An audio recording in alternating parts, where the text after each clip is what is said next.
हमें अपनी गौ माता के शरीर में ऊर्जा संग्रह के विज्ञान को समझना है, तब हमें इस चित्र की ओर ध्यान देना पड़ेगा।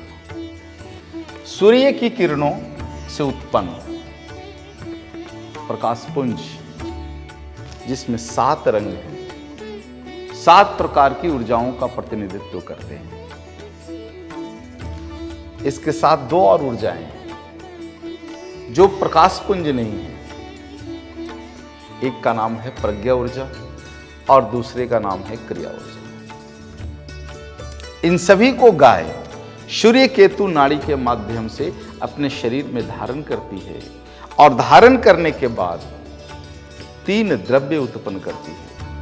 मधुर रस के रूप में क्षीर, जिसे दूध कहते हैं, कसाय रस के रूप में गौमूत्र, जिसे आयुर्वेद ने धन्वंतरी कहा है, और गोमय, जो साक्षात भूमि तत्व है।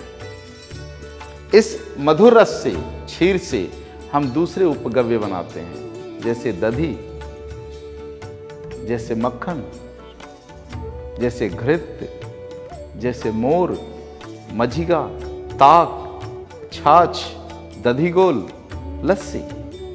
ये सभी उपगव्य हैं।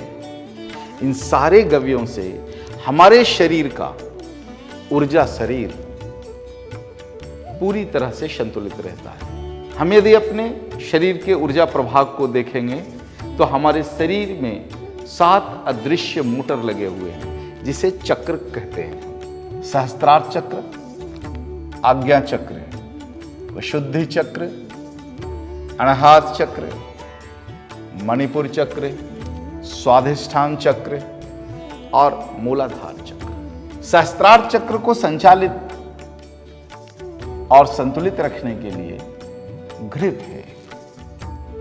आज्ञा चक्र के लिए भस्म है।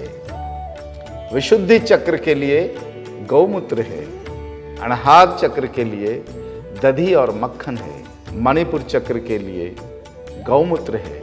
स्वाधिष्ठान चक्र के लिए गोमय है और मूलाधार चक्र के लिए मोर, मज्जिगा, ताक आदि है। एक मनुष्य के जीवन में यदि ये सारे गव्य उसे भक्षण करने के लिए मिले तो मनुष्य शरीर का ऊर्जा ऊर्जा प्रभाग पूरी तरह से संतुलित रहता है और कभी भी उसके जीवन में चेतना, संवेदना, करुणा और दया से संबंधित कोई भी विकार उत्पन्न नहीं होता।